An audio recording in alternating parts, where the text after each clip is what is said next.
A kingdom's peace. Disguised as a boy, Lady Isabel of Northwick had spent years living among outlaws to escape an arranged marriage. But when Sir Tristan Westcott dragged her from the shadows and into the firelight, his eyes narrowed with recognition. He gripped her chin, his voice quiet but firm. "A fox in falcon's feathers," he murmured. "Tell me, my lady, how long did you think you could run?" Chapter 1. The Fox Unmasked. The air hung thick and heavy with the scent of wood smoke and damp earth, a familiar perfume that had clung to Isabel's borrowed clothes for years. It was a smell of freedom, of survival, far removed from the suffocating lavender and rosewater of Northwick Castle. Tonight, however, the comforting aroma did little to soothe the frantic beat of her heart. She crouched low behind a thicket of gorse, her worn leather jerkin offering scant protection against the chill night air. The rhythmic thud of approaching hooves echoed through the trees, each beat a hammer blow against her fragile composure. "Easy, Will," she murmured to the young boy beside her, her voice a rough whisper honed by years of disuse in its natural, higher register. Will, barely 10 summers old, trembled, his wide, frightened eyes reflecting the flickering torchlight that now spilled onto the narrow forest path.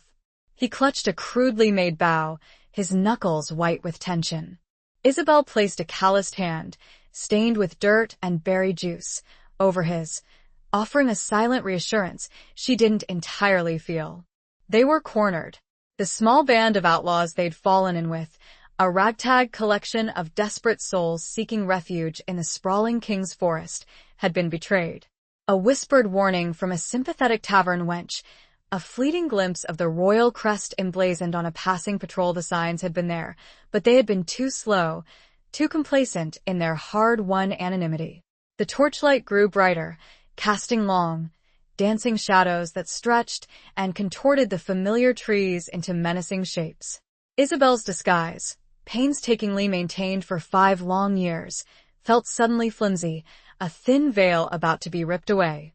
She had bound her breasts, cropped her once flowing auburn hair close to her scalp, and adopted the guise of a mute youth named Robin. It had worked. It had kept her safe, hidden from the clutches of Lord Beaumont, the cruel and aging nobleman her father had promised her to in marriage. But now, the game was up.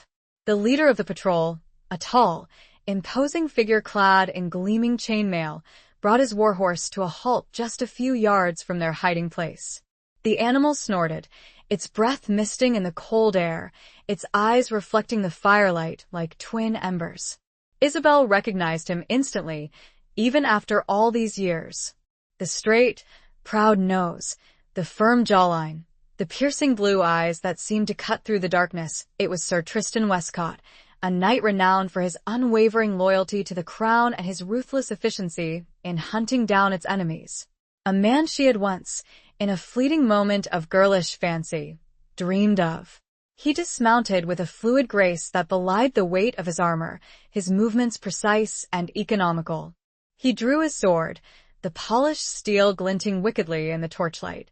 "Come out," he commanded, his voice a low rumble that carried through the silent forest. "Show yourselves, and you will be treated fairly." Fairly. The word was a cruel jest. Fair treatment for outlaws meant a swift trial and a quicker hanging. Isabel knew this. She had seen it happen too many times. Will whimpered, his grip tightening on his bow. Isabel squeezed his hand, a silent warning. They couldn't fight. They were outnumbered, outmatched. But surrender meant returning to Northwick, to the suffocating constraints of her noble birth, to the loathsome prospect of marriage to Beaumont. Tristan Westcott took a step closer, his eyes scanning the undergrowth. He seemed to be looking directly at her, his gaze unwavering, penetrating. Isabel felt a shiver run down her spine, a primal fear that had nothing to do with the cold. He knew. Somehow he knew. He moved with surprising speed, his sword flashing as he swept aside the gorse bushes, revealing their hiding place. Will, in a desperate act of defiance, loosed his arrow. It flew wide, embedding itself harmlessly in the trunk of a nearby oak. Tristan didn't even flinch. His eyes remained locked on Isabel, a flicker of something unreadable in their depths. He sheathed his sword, a gesture that offered a sliver of hope, however fragile. "Drop your weapons," he said, his voice softer now, but still carrying the weight of command. Isabel slowly lowered her own bow, a crude, unfinished thing compared to Will's. She had never been skilled with weaponry. Her skills lay in other areas, in blending in disappearing, in surviving. He stepped forward, his gaze sweeping over her, taking in every detail: the mud-caked boots, the patched tunic, the close-cropped hair.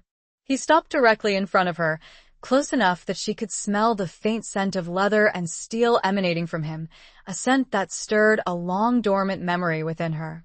He reached out, his gloved hand surprisingly gentle as he gripped her chin, tilting her face up towards the flickering torchlight.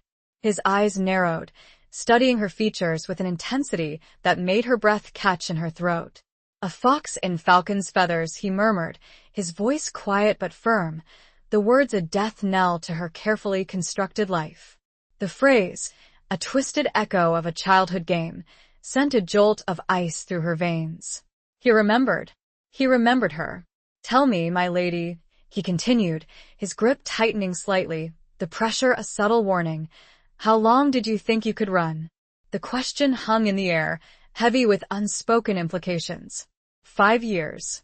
5 years of running, of hiding, of living a lie. And now it was over. Her carefully constructed world had crumbled, leaving her exposed and vulnerable, a fox caught in the unrelenting gaze of the falcon. The forest, once her sanctuary, now felt like a cage. The scent of wood smoke, once a comfort, now choked her with the bitter taste of defeat. Her eyes, for the first time in years, welled with tears, not of fear, but of a profound, overwhelming sense of loss. The life she had built, however rough, had been hers. And now it was gone. What awaited her now? Chapter 2. Chains of Northwick. The journey back to Northwick was a blur of cold wind, rough roads, and the ever-present weight of Tristan Westcott's watchful gaze.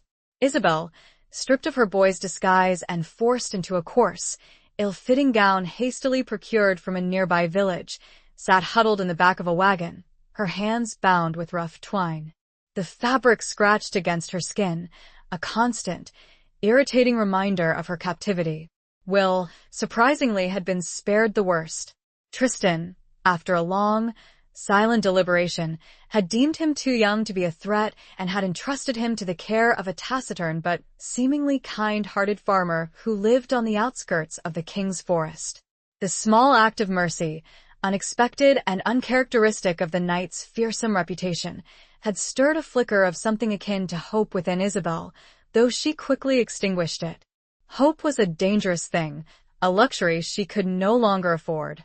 Each jolt of the wagon sent a sharp pain through her bruised ribs, a souvenir from her brief struggle with Tristan's men. She had fought, not with any real hope of escape, but out of a desperate, instinctive need to resist, to cling to the last vestiges of her freedom. It had been a futile effort. Tristan had subdued her with an ease that was both humiliating and terrifying. He had moved with the practiced efficiency of a seasoned warrior, his strength overwhelming, his grip inescapable. She stole glances at him as he rode alongside the wagon, his posture erect, his expression unreadable. He seemed utterly unaffected by the journey, by the cold, by the weight of his duty. He was a man carved from stone, a knight forged in the fires of war, his emotions buried deep beneath layers of armor and discipline. And yet, there had been that moment, back in the forest, when he had recognized her. That flicker of what? Surprise? Recognition? Perhaps even pity? She couldn't be sure. His eyes were like the depths of a winter sky, beautiful but impenetrable. The landscape, once a source of solace and refuge, now seemed to mock her. The rolling hills, the ancient forests, the winding rivers, all symbols of the freedom she had lost. As they drew closer to Northwick, the familiar sight of the castle's towering walls rising above the horizon sent a wave of nausea through her. It was a magnificent structure, built of gray stone, its battlements reaching towards the sky like grasping claws. But to Isabel, it was a prison, a gilded cage that held nothing but memories of pain and confinement. Memories flooded her mind unbidden: her mother's gentle smile, a rare moment of warmth in the cold, austere castle, her father's stern lectures on duty and obedience, his voice echoing through the vast, empty halls, the stifling weight of expectations, the constant pressure to conform, to be the perfect noble lady, a pawn in her family's political games. And then, the announcement of her betrothal to Lord Beaumont, a man old enough to be her grandfather, a man whose cruel reputation preceded him. That had been the breaking point, the catalyst for her desperate flight. The wagon rattled through the castle gates, the heavy wooden doors groaning open to admit them. The courtyard, once a place of bustling activity, was eerily silent, as if the very stones held their breath in anticipation. Servants, their faces pale and drawn, lined the path, their eyes averted, their whispers barely audible. Isabel felt their fear, their pity, their judgment. She was the disgraced daughter, the runaway bride, the shame of Northwick. Tristan dismounted and approached the wagon, his expression still unreadable. He offered her his hand, a gesture of courtesy that seemed strangely out of place. Isabel hesitated, her pride warring with her fear. She had no choice. She took his hand, his gloved fingers closing around hers with a surprising gentleness. He helped her down, his touch lingering for a moment longer than necessary, sending a shiver down her spine. "Welcome home, Lady Isabel," he said, his voice a low murmur that only she could hear. There was a hint of irony in his tone, a subtle acknowledgement of the absurdity of the situation. She lifted her chin, meeting his gaze with a defiance she didn't entirely feel. "I am no lady," she said, her voice hoarse and unsteady. "I am Robin of the Wood." He smiled, a fleeting, almost imperceptible curve of his lips. "That, my lady, remains to be seen." He led her through the familiar corridors, each step echoing with the weight of her past. The air was thick with the scent of beeswax and dust, a smell that evoked a sense of claustrophobia, of being trapped. They passed the great hall, where countless feasts and celebrations had been held, where she had once danced and laughed, a carefree girl unaware of the darkness that awaited her. They passed the chapel, where she had spent hours in silent prayer, seeking solace and guidance, a refuge from the harsh realities of her life. Finally, they reached her chambers, a suite of rooms that had once been her sanctuary, now a symbol of her confinement. The heavy oak door creaked open, revealing a room that was both familiar and alien. The tapestries, depicting scenes of courtly love and chivalry, were faded and worn. The furniture, once polished and gleaming, was covered in a layer of dust. The air was stale and cold, as if the room had been untouched for years. Tristan gestured for her to enter. "You will remain here until your father arrives," he said. "He will decide your fate." Her fate. The word hung in the air, heavy with dread. She knew what awaited her. Marriage to Beaumont, a life of servitude and misery, a slow death of the soul. She turned to face Tristan, her eyes filled with a desperate plea. "Please," she whispered, her voice barely audible. "Help me." He looked at her, his blue eyes searching hers, as if trying to decipher the truth behind her words. He hesitated, his expression conflicted, the rigid lines of his face softening for a fleeting moment. The silence stretched, heavy and suffocating. Then, he shook his head, the flicker of compassion extinguished. "I cannot," he said, his voice firm, the knight's mask firmly back in place. "I am sworn to serve my king and uphold the law. Your fate is not mine to decide." He turned and left, the heavy door closing behind him with a resounding thud, the sound echoing the finality of her imprisonment. Isabel sank onto the cold stone floor, the coarse fabric of her gown scratching against her skin, the chains of Northwick tightening around her heart. The tears, held back for so long, finally flowed, a torrent of grief and despair. She was trapped, alone, and utterly without hope. Chapter 3. The Knight's Bargain. The summons came at dawn. A grim-faced servant, his eyes averted, delivered the message. Lord Northwick had arrived and awaited his daughter in the solar. Isabel had spent a sleepless night, the cold stone floor offering little comfort, the heavy silence of her chambers punctuated only by the occasional creak of the ancient timbers. She had tried to pray, to find some solace in the familiar words, but her faith, like her freedom, felt distant and unattainable. She had changed into a simple woolen gown, the only garment she could find that wasn't covered in dust. It was a plain, unadorned dress, the color of faded moss, a far cry from the silks and velvets she had once worn. She brushed her cropped hair, the short, uneven strands a constant reminder of her lost identity. She looked at her reflection in the tarnished mirror, a pale, gaunt face staring back at her, the eyes haunted and hollow. She barely recognized herself. The solar was a large, airy room, dominated by a massive fireplace, where a meager fire struggled to dispel the chill. Tapestries depicting scenes of hunting and hawking adorned the walls, their vibrant colors a stark contrast to the gloom of the room. Lord Northwick sat in a high-backed chair, his posture rigid, his expression as cold and unforgiving as the stone walls of his castle. He was a tall, imposing man, his face lined with age and disapproval, his eyes the same shade of gray as the winter sky. He had not aged well. The years had etched deeper lines of bitterness around his mouth, and his once thick hair was now thin and white. Beside him stood Lord Beaumont, a short, stout man with a florid complexion and a cruel, calculating gaze. He was dressed in richly embroidered velvet, his fingers adorned with heavy rings, his presence radiating a sense of smug satisfaction. Isabel felt a wave of nausea wash over her at the sight of him, his proximity a tangible threat. Tristan Westcott stood to the side, near the window, his presence a silent, watchful force. He was dressed in his customary chainmail, his sword at his side, his expression unreadable. He avoided her gaze, his attention seemingly fixed on the distant landscape. "Isabel," Lord Northwick said, his voice a harsh rasp, devoid of any warmth or affection. "You have brought shame upon this family.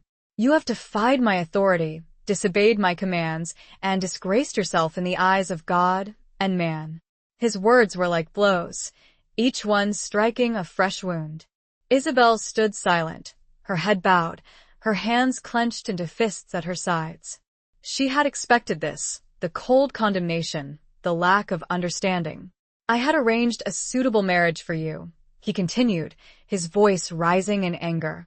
"A union that would have strengthened our family's position, secured our alliances, and ensured your future. But you, in your foolishness and rebelliousness, chose to throw it all away." Lord Beaumont stepped forward, his smile a cruel sneer. "She is a wild creature, Northwick," he said, his voice oily and smooth, "untamed and undisciplined. But I am confident that I can break her spirit." Isabel flinched at his words, the implication clear and chilling. She looked at Tristan, a silent plea in her eyes, but he remained impassive, his gaze still fixed on the distant horizon. Lord Northwick sighed, a sound of weary resignation. "I have considered your punishment," he said, "and I have decided that you will be confined to your chambers until the wedding. You will be allowed no visitors, no contact with the outside world. You will learn obedience, Isabel. You will learn your place." The sentence was a living death, a slow, suffocating confinement, a prelude to a life of misery and servitude. Isabel felt a surge of despair, a black wave threatening to engulf her. Suddenly, Tristan Westcott spoke, his voice clear and strong, cutting through the heavy silence. "My lord," he said, turning to face Northwick, "I would offer an alternative." Both Northwick and Beaumont looked at him in surprise. Tristan was known for his loyalty, his obedience, his adherence to the law. He rarely questioned authority, never offered unsolicited opinions. "What is this, Westcott?" Northwick said, his voice sharp with suspicion. "Lady Isabel is skilled in certain areas," Tristan said, his gaze finally meeting Isabel's, a flicker of something unreadable in his eyes. "She has a knowledge of the king's forest, of the outlaws who dwell there. She could be useful. Useful? Beaumont scoffed. She is a disgraced noblewoman, not a common spy. She has lived among them, Tristan countered. She knows their ways, their hiding places. She could provide valuable information, intelligence that could help us root out the remaining rebels and secure the peace. Northwick considered this, his brow furrowed in thought. The idea was unexpected, unorthodox, but not without merit. The recent unrest in the kingdom had been a constant source of concern, the threat of rebellion a shadow hanging over the land. "And what is your price, Westcott?" Northwick asked, his voice still laced with suspicion. Tristan hesitated, his gaze shifting back to Isabel. "I ask only for the Lady Isabel's cooperation," he said, "and a guarantee of her safety." "Her safety?" Beaumont laughed, a harsh, grating sound. "She deserves no such consideration. She will be under my protection," Tristan said, his voice firm, his gaze unwavering. "I will ensure that no harm comes to her." Northwick studied Tristan for a long moment, his eyes searching, probing. He saw the determination in the knight's face, the unwavering resolve. He knew Westcott's reputation, his unwavering loyalty, his impeccable honor. He trusted him, perhaps more than he trusted his own daughter. Finally, he nodded. "Very well, Westcott," he said. "You have your bargain. But know this. If she fails, if she betrays us, the consequences will be dire. Not only for her, but for you as well." Tristan bowed his head. "I understand, my lord." He turned to Isabel, his blue eyes meeting hers. "Come, my lady," he said, his voice softer now, but still carrying the weight of command. "We have much to discuss." Isabel followed him, her mind reeling. She had been spared for now. But at what cost? She had traded one form of captivity for another, exchanged the chains of Northwick for the bonds of a knight's bargain. She was still a prisoner, but now she was also a pawn, a tool in a dangerous game. And she had no idea what Tristan Westcott's true intentions were. Why had he intervened? What did he hope to gain? The forest loomed, beckoning with both danger and a sliver of the freedom she craved, yet the path ahead was shrouded in a mist thicker than any she'd known before. Chapter 4. Whispers in the Stone. The small chamber Tristan had been assigned was a stark contrast to Isabel's opulent, if neglected, rooms. It was functional, austere, reflecting the knight's disciplined life. A narrow cot, a rough wooden table, a stool, and a chest were the only furnishings. A single window, high and narrow, offered a limited view of the courtyard below. The walls were bare stone, cold and unyielding. Yet, there was a certain peace in its simplicity, a sense of order that Isabel found strangely comforting after the stifling atmosphere of her former prison. Tristan closed the door behind them, the sound echoing in the confined space. He gestured for her to sit on the stool, while he remained standing, his posture relaxed but alert. The firelight from the hearth flickered across his face, casting shadows that accentuated the sharp angles of his cheekbones and the firm line of his jaw. He had removed his helmet, revealing thick, dark hair, streaked with silver at the temples. His eyes, usually so guarded, seemed to hold a flicker of something else. Concern? Curiosity? She couldn't quite decipher it. "You surprised me," Isabel said, her voice still hoarse from disuse. "I did not expect you to intervene." Tristan leaned against the wall, his arms crossed over his chest. "You are valuable, Lady Isabel," he said. "More valuable than you realize."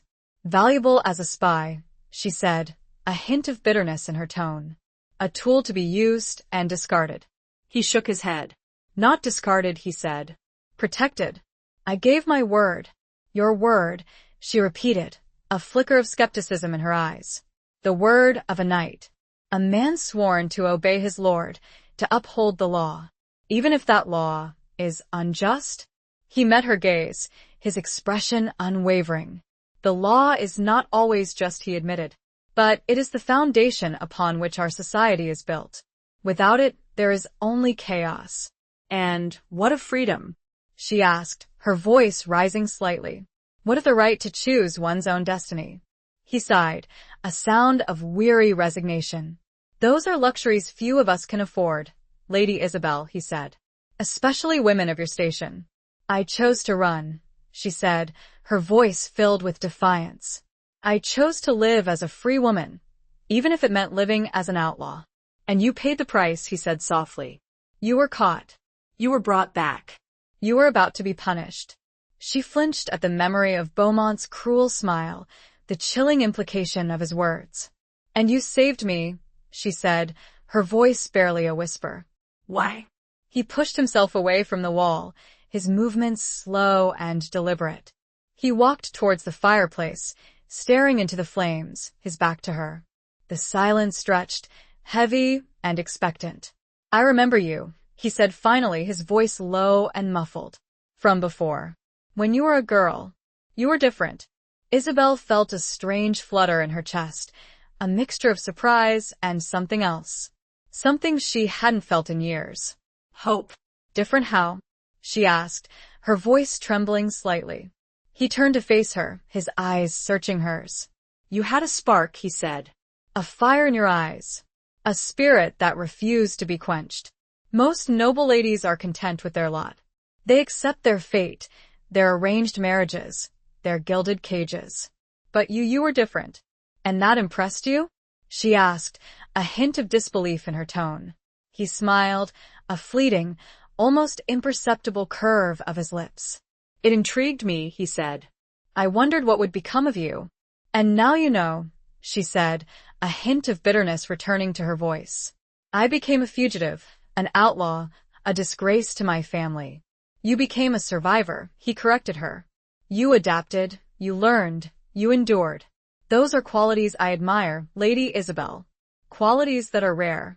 His words, unexpected and surprisingly sincere, sent a warmth through her, melting some of the ice that had encased her heart.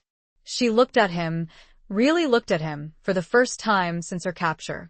She saw the lines of weariness etched around his eyes, the subtle scars that marked his face, the silent strength that radiated from him. He was not just a knight, a warrior, a symbol of authority. He was a man, with his own burdens, his own secrets, his own hidden depths. What do you want from me, Sir Tristan? She asked, her voice softer now, less guarded. He met her gaze, his expression serious. I want your help, he said. I want you to tell me everything you know about the outlaws, their leaders, their plans. I want you to help me bring them to justice. And if I refuse? She asked, a flicker of defiance returning to her eyes. He sighed. You have no choice, Lady Isabel, he said. Your father has given you to me, entrusted you to my care. Your fate is in my hands. So I am still a prisoner, she said, a hint of despair in her voice. You are a prisoner of circumstance, he corrected her. But you have a chance to redeem yourself, to earn your freedom in a way you never thought possible. By betraying those who sheltered me? She asked, her voice laced with pain. Those who treated me as one of their own? He hesitated, his gaze shifting away from hers. They are criminals, Lady Isabel, he said. They have broken the law, defied the king. They must be brought to justice. And what of justice for me? She asked, her voice trembling. What of justice for a woman forced to flee her home, to live in fear, to hide her true identity? What of justice for a woman denied the right to choose her own destiny? The silence returned, heavier than before, punctuated only by the crackling of the fire. Tristan looked at her, his blue eyes filled with a complex mix of emotions, pity, understanding, and something else. Something that made her heart beat faster, something that stirred a long-dormant hope within her. The whispers in the stone walls seemed to echo her own turmoil, the ancient castle itself a witness to the silent battle raging within her, and perhaps within the night as well. The choice was hers, yet it felt as heavy as the stones themselves. Chapter 5. The Falcon's Flight. The days that followed were a strange mix of confinement and freedom. Isabel remained within the castle walls, but she was no longer confined to her chambers. Tristan, true to his word, ensured that she was treated with a degree of respect, though the whispers and averted gazes of the servants continued to follow her like shadows. He allowed her to walk in the gardens, to visit the stables, to even attend morning prayers in the chapel, always under his watchful eye. He spent hours with her, questioning her about her life in the forest, about the outlaws, their leaders, their motivations, their plans. He listened patiently, attentively, his questions sharp and insightful, his gaze unwavering. Isabel found herself revealing more than she intended, sharing details she had sworn to keep secret, betraying confidences she had once held sacred. She justified it to herself by focusing on the small acts of kindness, the fleeting moments of understanding. She told herself that she was doing it to protect Will, the young boy she had left behind.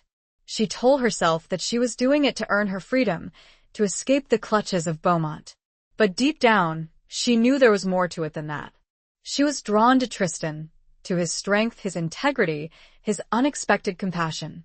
She found herself looking forward to their conversations, to the moments when their eyes met, when a flicker of understanding passed between them.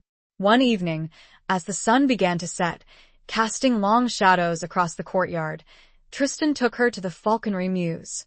It was a place she had loved as a child, a place of soaring spirits and breathtaking beauty.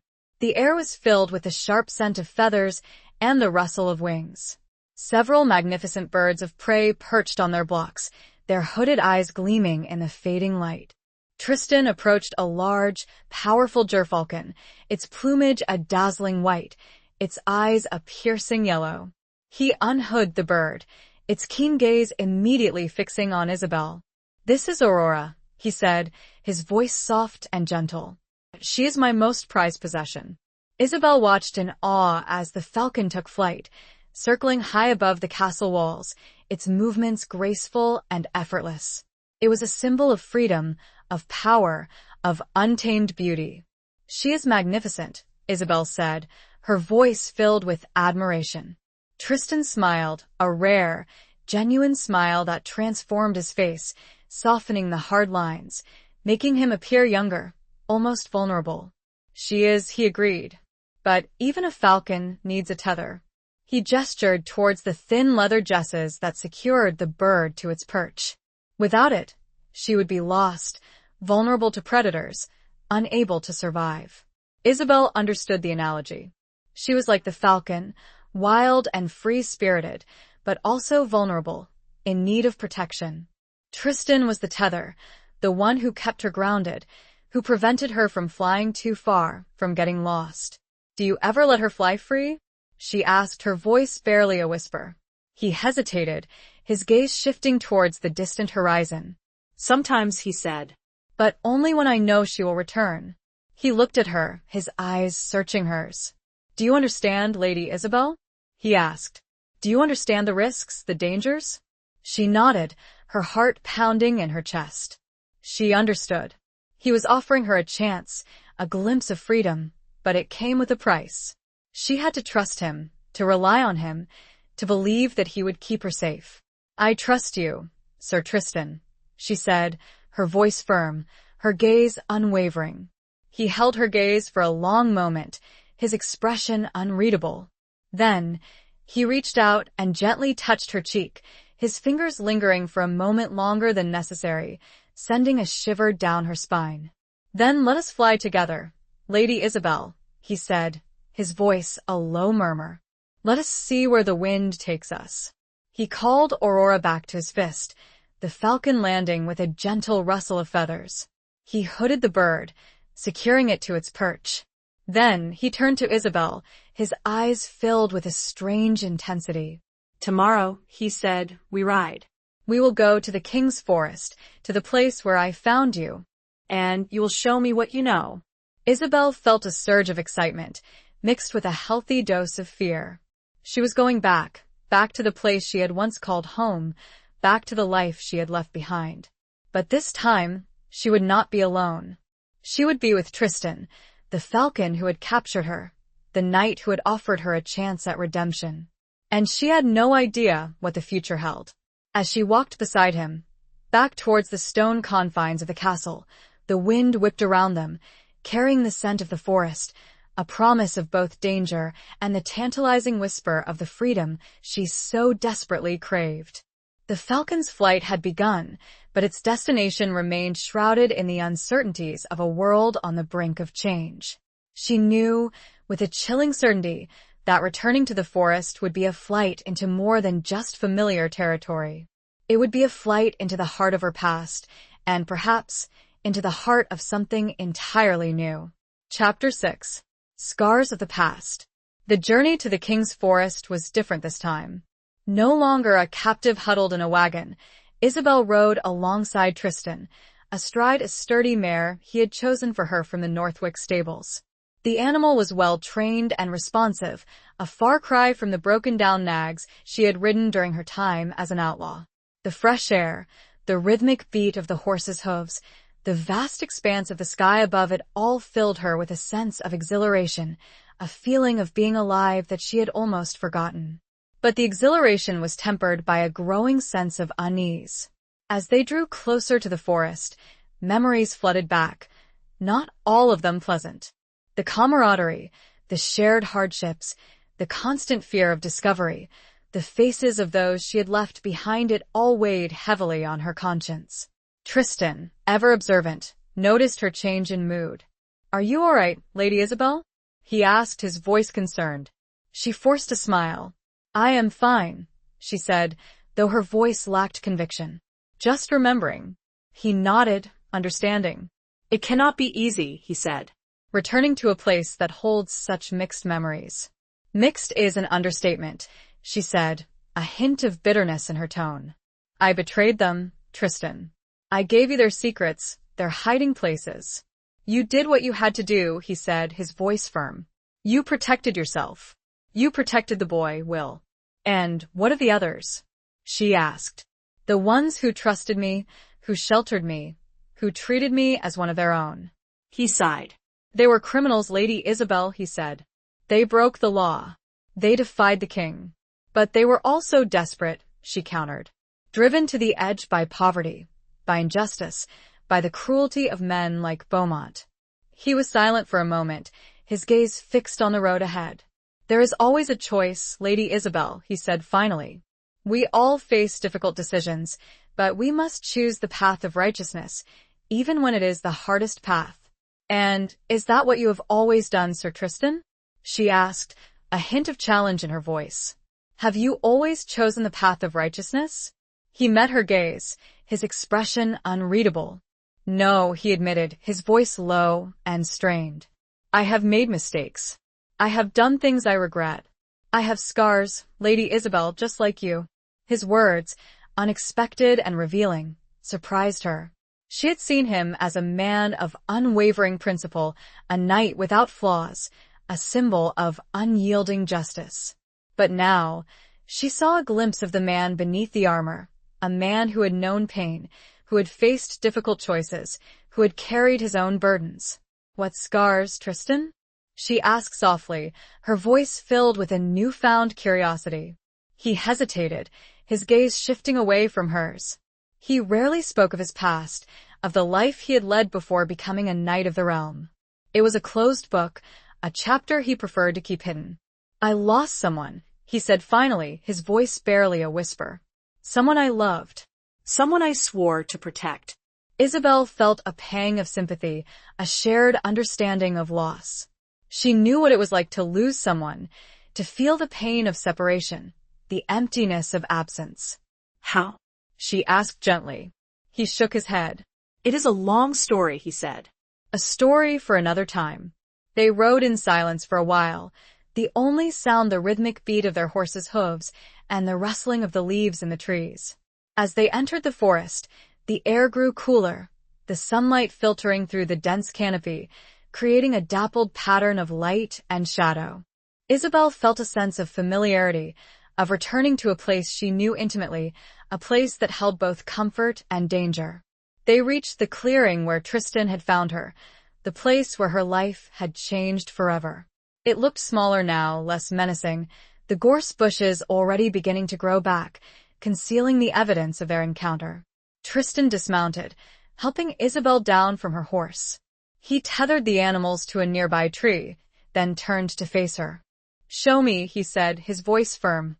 "Show me where they hid, where they met, where they planned their raids.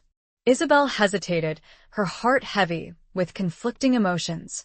She was betraying them again, leading their enemy to their secret places. But she had made a choice, a bargain. She had to trust Tristan, to believe that he would keep his word, that he would protect her. She led him through the forest, pointing out the hidden trails, the concealed campsites, the secret meeting places. She spoke of the outlaws, their names, their faces, their stories. She described their leaders, their strengths, their weaknesses. She revealed their plans, their ambitions, their fears. As she spoke, she felt a growing sense of unease, a feeling that she was betraying not only the outlaws, but also a part of herself. The part of her that had found a sense of belonging, of purpose, of freedom in the forest. The part of her that had learned to survive, to adapt, to endure. Tristan listened intently, his expression unreadable. He made no comment, offered no judgment. He simply absorbed the information, storing it away, processing it, planning his next move. As the sun began to set, casting long shadows through the trees, they returned to the clearing.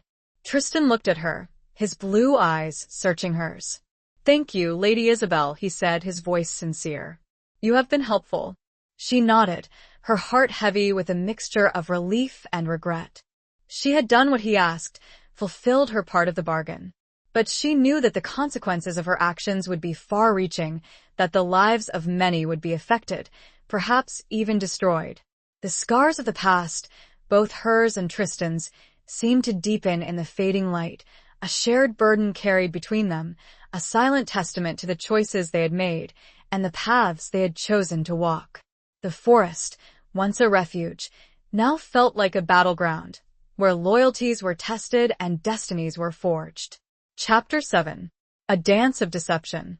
Returning to Northwick, Isabel found herself thrust into a world of courtly intrigue and subtle machinations, a world she had once known intimately but now viewed with a wary, outsider's perspective.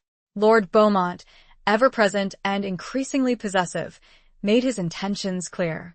He treated Isabel as a prized possession, a trophy to be displayed, a prize to flaunt before his rivals. His attentions were unwelcome, his touch repulsive, his words laced with a veiled threat that sent shivers down her spine.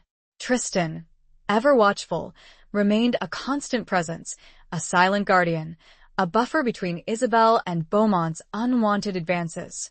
He was careful, discreet, never overstepping the boundaries of his position, but his presence was a reassurance, a silent promise of protection. He continued to question her about the outlaws, delving deeper into their network, seeking to uncover the masterminds behind their rebellion. Isabel, caught between these two powerful men, found herself playing a dangerous game, a dance of deception.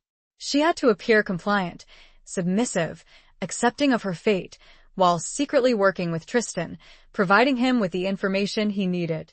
She had to navigate the treacherous currents of courtly life, where every smile was a mask, every word a potential trap, every gesture a hidden meaning. She learned to read the unspoken language of the court, the subtle glances, the veiled insults, the whispered alliances. She observed the power plays, the rivalries, the betrayals that simmered beneath the surface of polite society.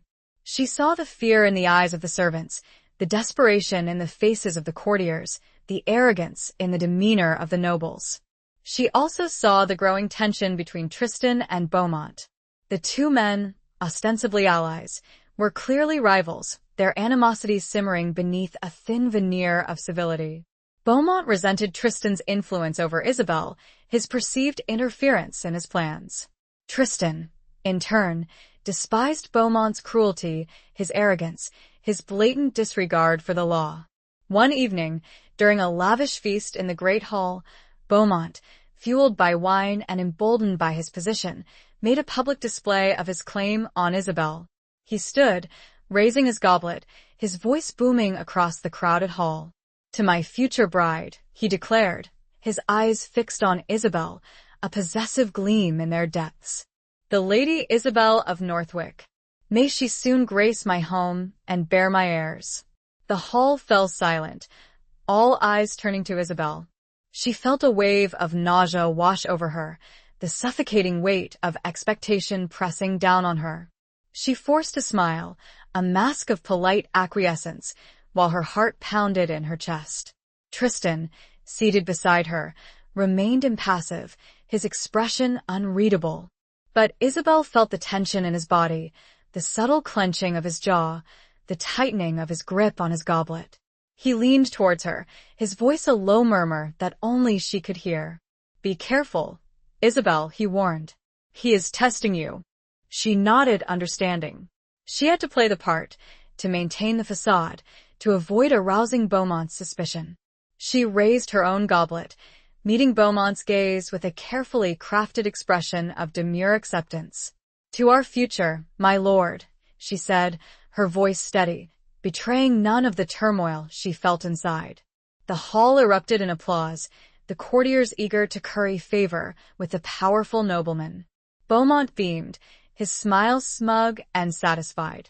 Tristan remained silent, his gaze fixed on Isabel, a flicker of something unreadable in his eyes. Later that evening, as Isabel was preparing for bed, a servant arrived with a message. Tristan requested her presence in the library. She found him standing by the window, staring out at the moonlit landscape. He turned as she entered, his expression serious. "He suspects," he said, his voice low and urgent. "Beaumont suspects something." Isabel felt a chill run down her spine. "What makes you say that?" she asked. "His questions," Tristan said. "His constant scrutiny. He is watching us, Isabel. He is testing us."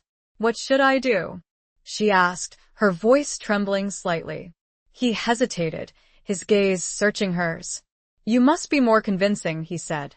"You must play the part of the dutiful bride, the submissive noblewoman. You must allay his suspicions." "And how do I do that?" she asked, a hint of desperation in her voice. He stepped closer, his eyes holding hers. "You must show him affection," he said, his voice barely a whisper.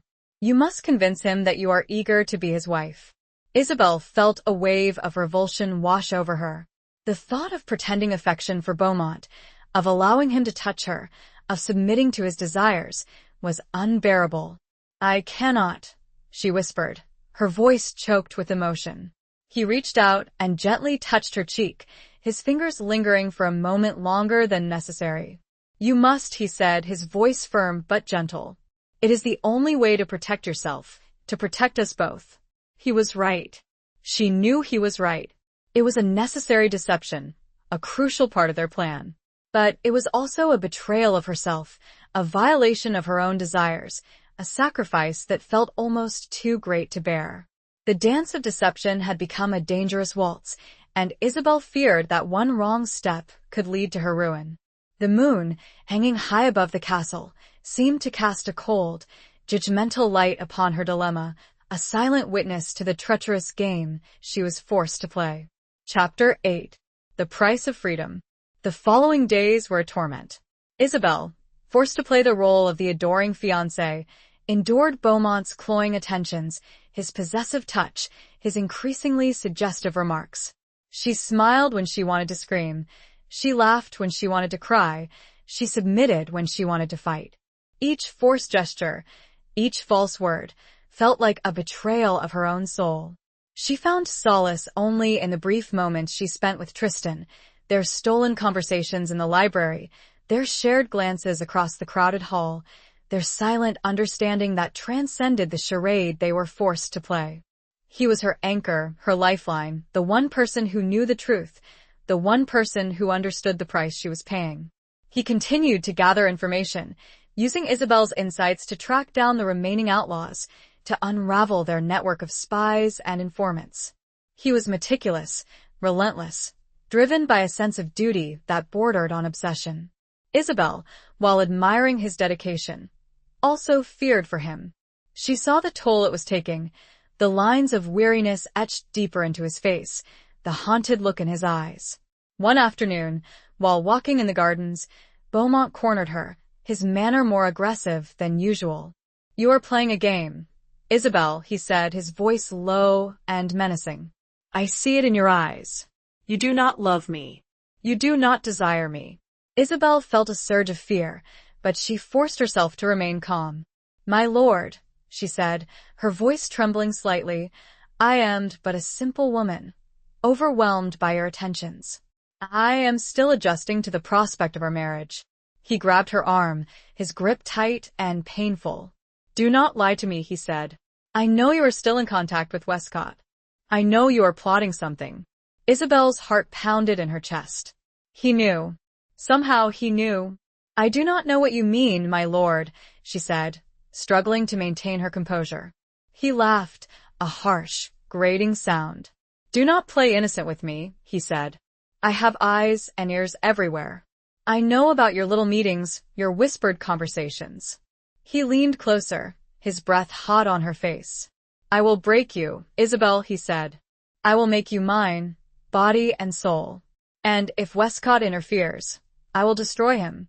He released her, his grip leaving a red mark on her arm.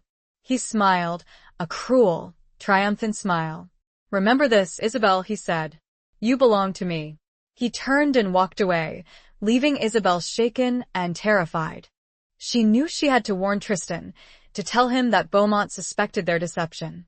She found him in the stables, tending to his warhorse. She recounted her conversation with Beaumont, her voice trembling with fear. Tristan listened intently, his expression grim. "He is dangerous, Isabel," he said. "More dangerous than I thought." "What should we do?" she asked, her voice desperate. He hesitated, his gaze searching hers. "We have to finish this," he said. "We have to find the evidence we need, the proof of Beaumont's treachery." "And then what?" she asked. "What happens to me?" He sighed. "I do not know, Isabel," he admitted. "I promised your father I would protect you, but I do not know if I can keep that promise." The weight of their situation, the precariousness of their position, crashed down on her. She was trapped, caught between two powerful men, her fate hanging in the balance. She had paid a heavy price for her freedom, for her defiance. And she was beginning to fear that the ultimate cost might be too great to bear. "I am afraid, Tristan," she whispered, her voice choked with emotion. He reached out and took her hand, his grip firm and reassuring. "I know," he said, "but you are not alone. I am here, and I will not let him harm you." His words, spoken with such conviction, offered a flicker of hope, a small spark of warmth in the darkness that surrounded her. She looked at him, her eyes searching his, and saw not just the knight, the warrior, the protector, but the man, the one who understood her, the one who shared her burden. "We will face this together, Isabel," he said, his voice low and determined. "We will find a way." But even as he spoke, Isabel knew that the price of freedom might be more than either of them could afford. The walls of Northwick seemed to close in around them, a tangible representation of the forces arrayed against them. The game was far from over, and the stakes had just been raised. She looked at Tristan, and for a fleeting moment, she saw not just determination, but also fear reflected in his eyes, mirroring her own. Chapter 9. Shadows of Treachery. The net tightened. Beaumont's suspicions, once a subtle undercurrent, became an open threat. He curtailed Isabel's movements, restricting her to her chambers and the immediate vicinity of the castle. He increased the guard, posting his own men, loyal only to him, at every entrance and exit. He intercepted her messages, scrutinized her visitors, and subjected her to constant questioning, his demeanor alternating between cloying affection and barely concealed hostility. Tristan, too, was under surveillance. Beaumont made no secret of his distrust, openly challenging the knight's authority, questioning his loyalty, and subtly undermining his position within the court. He spread rumors, whispered accusations, and sowed seeds of doubt among the other nobles, seeking to isolate Tristan and weaken his influence. Despite the increased risks, Isabel and Tristan continued to meet, their clandestine encounters becoming shorter, more infrequent, and increasingly fraught with danger. They communicated through coded messages, hidden in books, sewn into tapestries, delivered by trusted servants who risked their own lives to aid them. They spoke in whispers, in the shadows, their conversations brief and urgent, their every word laden with unspoken fear and growing desperation. They were close to their goal. Isabel's information, combined with Tristan's own investigations, had revealed a network of treason that extended far beyond the king's forest, reaching into the highest levels of the court. They had uncovered evidence of Beaumont's involvement, his secret dealings with the king's enemies, his plots to overthrow the rightful heir and seize the throne for himself. But they needed proof, irrefutable evidence that would convince the king and expose Beaumont's treachery. And time was running out. One evening, Tristan managed to slip a message to Isabel, instructing her to meet him in the chapel at midnight. It was a dangerous rendezvous, the chapel being a place of public worship, easily observed by Beaumont's spies. But Tristan insisted it was the only safe place, the one location where they could speak freely, without fear of being overheard. Isabel, her heart pounding with fear and anticipation, made her way to the chapel under the cover of darkness. The vast, empty space was eerily silent, the only light coming from the flickering candles on the altar, casting long, dancing shadows that seemed to writhe and twist like living things. Tristan was already there, waiting for her in the shadows. He looked pale and drawn, his eyes filled with a mixture of urgency and concern. "I have found it," he said, his voice barely a whisper. "The proof we need." Isabel felt a surge of relief, a brief flicker of hope in the darkness. "Where?" she asked. He held up a small, sealed scroll. "A letter," he said. "From Beaumont to the Duke of Marquet, outlining his plans for the rebellion, promising him support and resources." "How did you get it?" she asked, her voice trembling. "I have my sources," he said, a hint of a smile playing on his lips. "Loyal men who are willing to risk everything for the sake of justice." "We must get it to the king," she said. "We must expose Beaumont before it is too late." He nodded. "I will leave tomorrow," he said. "I will ride to Winchester and deliver the letter to the king's own hand." "But what about me?" she asked, her voice filled with fear. "Beaumont will know. He will suspect me." He hesitated, his gaze searching hers. "You must stay here," he said. "You must pretend that nothing has changed. You must continue to play the part of the dutiful fiancé." "But he will," she stammered, unable to voice the unspeakable. He reached out and took her hand, his grip firm and reassuring.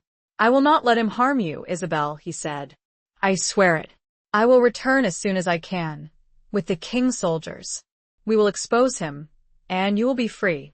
His words, spoken with such conviction, offered a small measure of comfort, but Isabel knew the danger was real. Beaumont was a ruthless, powerful man, and he would not hesitate to take his revenge. Suddenly, a noise from the entrance of the chapel startled them. They turned, their hearts pounding, to see a figure emerge from the shadows. It was one of Beaumont's men, a burly, brutal-looking soldier, his hand on the hilt of his sword. "What is this?" he demanded, his voice harsh and suspicious. "What are you doing here, in the dead of night?" Tristan stepped forward, shielding Isabel from the soldier's gaze. "We were praying," he said, his voice calm and steady, "seeking solace in these troubled times." The soldier looked at them skeptically, his eyes narrowed. "Praying?" he repeated, his voice laced with disbelief. "At this hour? Alone?" He took a step closer, his hand tightening on his sword. "I do not believe you," he said. "I think you are plotting something. I think you are traitors." He drew sword and lunged. The shadows of treachery, it seemed, had finally caught up to them. The chapel, once a sanctuary, had become a battleground, and the fight for survival had begun. The quiet prayers of the night were shattered by the clash of steel. Chapter 10. The Heart's Awakening. Tristan reacted instantly, drawing his own sword with lightning speed, parrying the soldier's attack. The clash of steel echoed through the silent chapel, the sound jarring and violent. Isabel, her heart pounding in her chest, shrank back against the cold stone wall, watching in terror as the two men fought.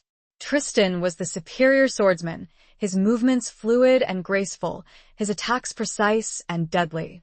But the soldier was larger, stronger, and fueled by a desperate rage. He fought with a ferocity that was both terrifying and awe-inspiring. The fight was brief, but brutal.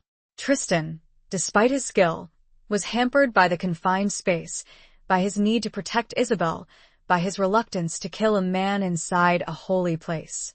The soldier, unburdened by such scruples, pressed his advantage, forcing Tristan back, driving him towards the altar. Isabel, seeing Tristan falter, knew she had to act. She couldn't just stand there, watching him die. She grabbed a heavy bronze candlestick from a nearby stand, hefting it with both hands. It was a clumsy weapon, but it was the only one she had. As the soldier raised his sword for a final, killing blow, Isabel rushed forward, screaming, and brought the candlestick crashing down on the back of his head. The soldier staggered, his sword clattering to the floor. He turned, his eyes filled with surprise and pain, and stared at Isabel, his expression a mixture of disbelief and fury. Tristan seized the opportunity, his sword flashing in the candlelight, striking the soldier with a swift, decisive blow. The soldier crumpled to the floor, his body still and lifeless. Silence descended upon the chapel, broken only by the heavy breathing of Tristan and Isabel. They stared at each other, their eyes wide with shock and horror. They had killed a man. In a chapel. A place of worship, a sanctuary. Tristan sheathed his sword, his hands trembling. He walked towards Isabel, his expression a mixture of concern and something else. Something she couldn't quite decipher. "Are you all right?" he asked, his voice hoarse and strained. She nodded, unable to speak, her body shaking uncontrollably.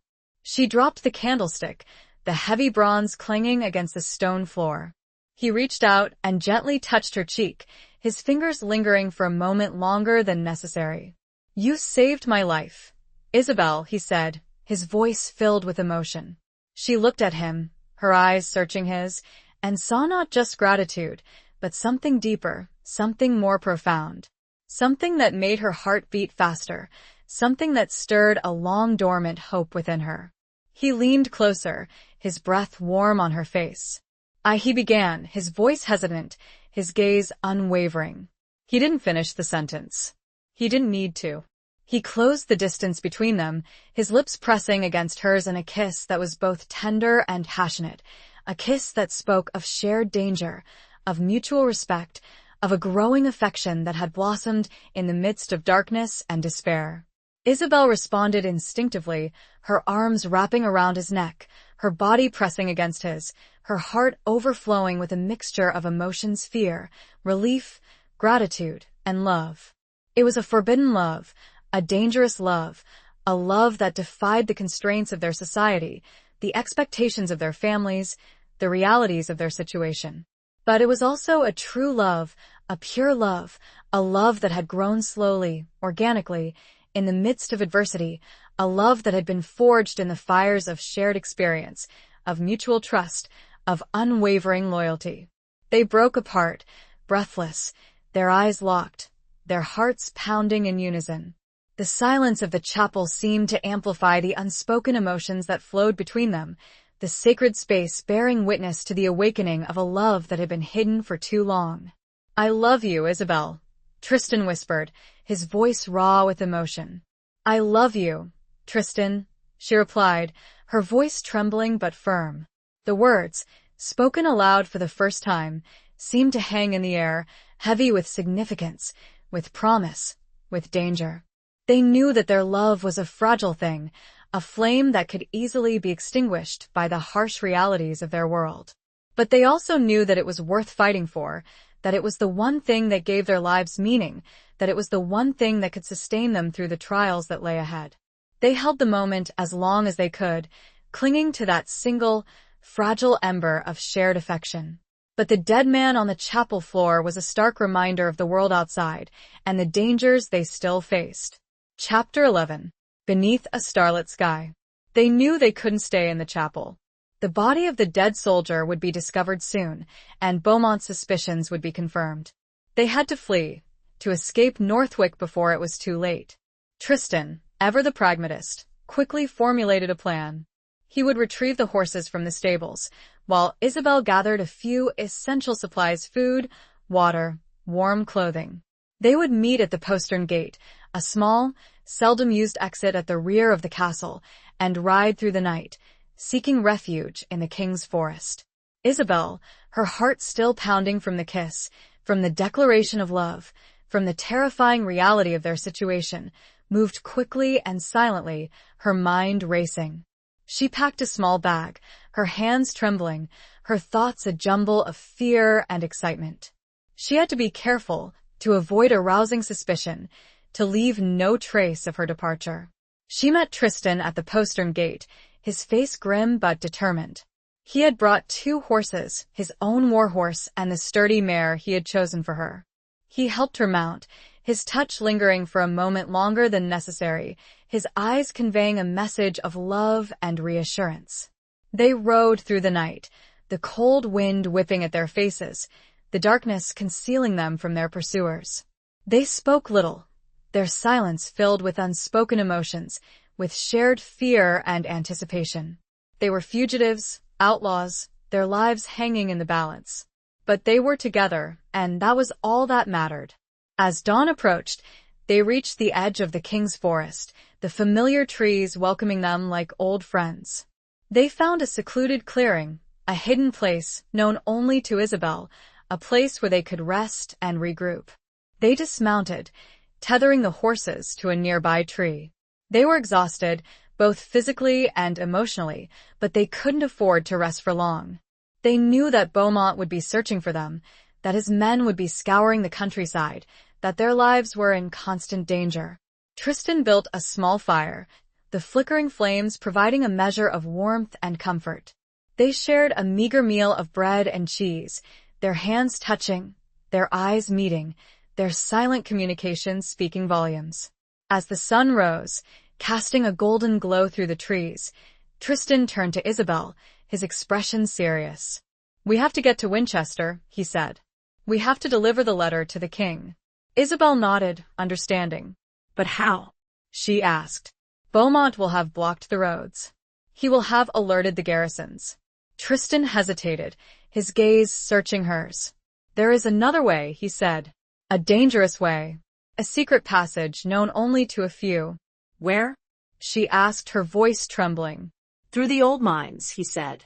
"Beneath the castle. It is a long and treacherous journey, but it is our only hope." Isabel felt a surge of fear, but she also felt a surge of determination. She had come this far. She had risked everything for her freedom, for her love. She would not give up now. "I will go with you," she said, her voice firm, her gaze unwavering. He smiled, a fleeting, almost imperceptible curve of his lips. "I knew you would," he said. They spent the day resting, preparing for their perilous journey. They gathered their supplies, checked their weapons, and steeled their nerves. As night fell, they mounted their horses and rode towards the castle, their hearts pounding with a mixture of fear and anticipation. They approached the castle under the cover of darkness, avoiding the main roads, sticking to the shadows. They found the hidden entrance to the mines, a narrow opening concealed by a thicket of brambles. Tristan dismounted, helping Isabel down from her horse. He looked at her, his eyes filled with love and concern. "Are you ready?" he asked, his voice barely a whisper. She nodded, her hand clasping his. "Together," she said. They entered the mines, leaving the starlit sky behind, descending into the darkness, their fate uncertain, their love their only guiding light. The passage ahead was unknown, but their shared purpose and the unspoken promise in their clasped hands gave them the courage to face whatever lay beneath the ancient stones of Northwick.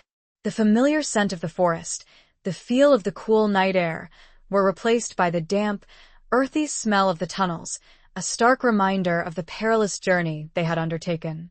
Chapter 12. The Gathering Storm. The mines were a labyrinth of narrow passages, twisting tunnels, and treacherous drops. The air was damp and cold, the silence broken only by the occasional drip of water and the scuttling of rats. The darkness was absolute, their only source of light a small lantern Tristan carried, casting flickering shadows that danced on the rough-hewn walls, creating an eerie, claustrophobic atmosphere. Isabel, despite her years of living rough, found herself struggling to maintain her composure. The darkness, the silence, the confined space, all triggered a deep-seated fear, a sense of being trapped, of being buried alive. She clung to Tristan's hand, her grip tight and desperate, drawing strength from his presence, from his calm demeanor, from his unwavering confidence. Tristan, ever perceptive, sensed her fear. He squeezed her hand, offering a silent reassurance. "We will be all right, Isabel," he whispered, his voice low and soothing. "I will not let anything happen to you." They moved slowly, cautiously, their progress hampered by the uneven terrain, by the crumbling walls, by the constant threat of collapse. They encountered obstacles, fallen rocks, flooded passages, dead ends, but Tristan, with his knowledge of the mines, his innate sense of direction, his unwavering determination, always found a way forward.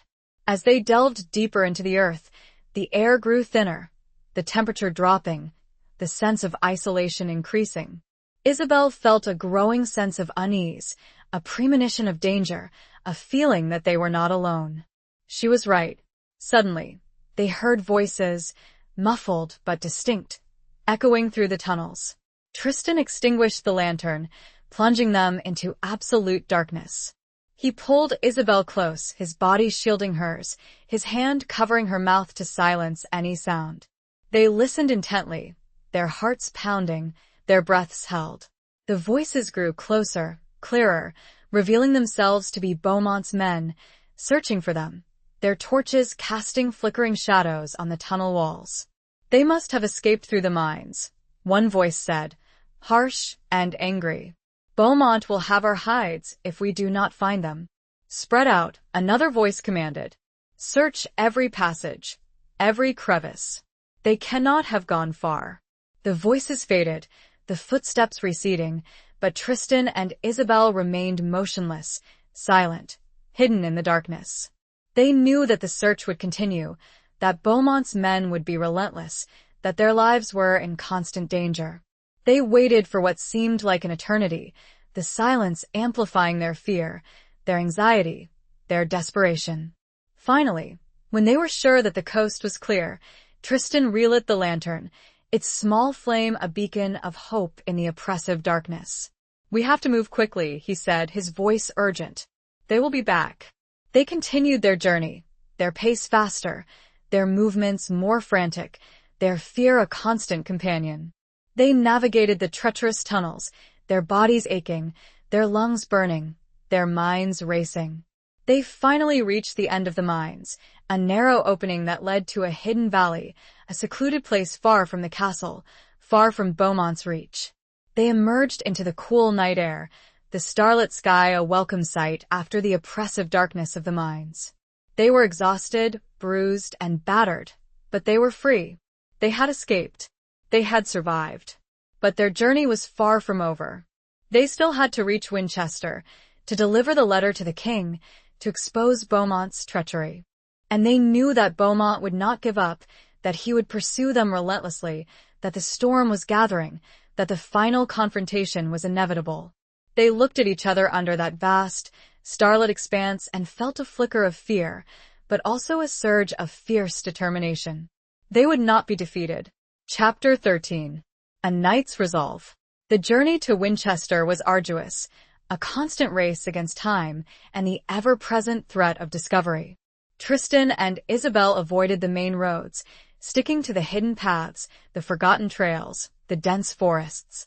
They traveled by night, resting during the day, their sleep fitful and uneasy, their senses constantly on alert. They relied on the kindness of strangers, on the generosity of those who still believed in justice, in loyalty, in the rightful king. They found shelter in remote villages, in isolated farmhouses, in hidden caves, sharing their meager supplies with those who offered them aid, their stories spreading like wildfire, inspiring hope and resistance among the common folk. Tristan, despite the exhaustion and the constant pressure, remained resolute, his determination unwavering, his focus fixed on their goal. He was a knight, a warrior, a protector, and he would not fail. He would deliver the letter to the king. He would expose Beaumont's treachery. He would protect Isabel, even if it cost him his life. Isabel, inspired by Tristan's courage, by his unwavering commitment, found a strength within herself she never knew she possessed. She had shed the trappings of her noble birth, embraced the hardships of a fugitive's life, and discovered a resilience, a resourcefulness, a determination that surprised even herself. She was no longer the timid, sheltered lady of Northwick. She was a survivor, a warrior, a woman fighting for her freedom, for her love, for her future. One evening, as they were camped in a dense forest, Tristan sat beside Isabel, his gaze fixed on the flickering flames of their small fire. He had been unusually quiet, his thoughts seemingly far away. "What is it, Tristan?" Isabel asked, her voice concerned. "What troubles you?" He hesitated, his gaze shifting away from hers. "I have been thinking," he said, his voice low and strained, "about what will happen when we reach Winchester. About what will happen after we deliver the letter. We will expose Beaumont," she said, her voice firm. "We will bring him to justice." He nodded. "And then?" he asked. "What happens to us? What happens to you?" Isabel felt a pang of uncertainty, a flicker of fear in the face of the unknown. She had been so focused on their immediate survival, on their desperate flight, that she had not allowed herself to think about the future, about the consequences of their actions. "I do not know," she admitted, her voice trembling slightly. He reached out and took her hand, his grip firm and reassuring. "I promised your father I would protect you," he said. "But I also promised you that you would be free." "Free to do what?" she asked, her voice barely a whisper. "Free to return to Northwick. Free to marry another man chosen for me?" He shook his head. "Free to choose your own destiny," he said. "Free to live your own life, on your own terms." "But what of us?" she asked, her heart pounding in her chest. "What of our love?" He looked at her, his eyes filled with a mixture of love and sorrow. "Our love is a dangerous thing, Isabel," he said. "It defies the laws of our society, the expectations of our families. It is a love that could cost us everything." "I do not care," she said, her voice filled with defiance. "I would rather die than live without you." He smiled, a fleeting, almost imperceptible curve of his lips. "And I would rather die than see you unhappy," he said. "But there is another way. A way for us to be together, to live freely, to love without fear." "How?" she asked, her voice filled with hope. "We could leave," he said. "We could flee the kingdom, seek refuge in another land, start a new life, far from the reach of Beaumont, far from the constraints of our noble birth." The idea was both terrifying and exhilarating. To leave everything behind, to abandon their families, their titles, their heritage, to start anew in a foreign land, with nothing but their love to guide them. It was a gamble, a risk, a leap of faith. Isabel looked at him, her eyes searching his, and saw not just love, but also a deep longing, a yearning for a life beyond the confines of duty, of obligation, of expectation. She saw a man who was willing to sacrifice everything for her, for their love. "Yes," she said, her voice firm, her gaze unwavering. "Let us leave. Let us find a place where we can be free, where we can be together, where we can be ourselves." He leaned closer, his lips pressing against hers in a kiss that was both tender and passionate, a kiss that sealed their decision, a kiss that promised a future filled with uncertainty, but also with hope, with love, with freedom. A knight's resolve, it seemed, could extend beyond the battlefield, into the uncharted territories of the heart. And Isabel, the fox who had once run from her fate, was now ready to run towards a new one, with the falcon by her side.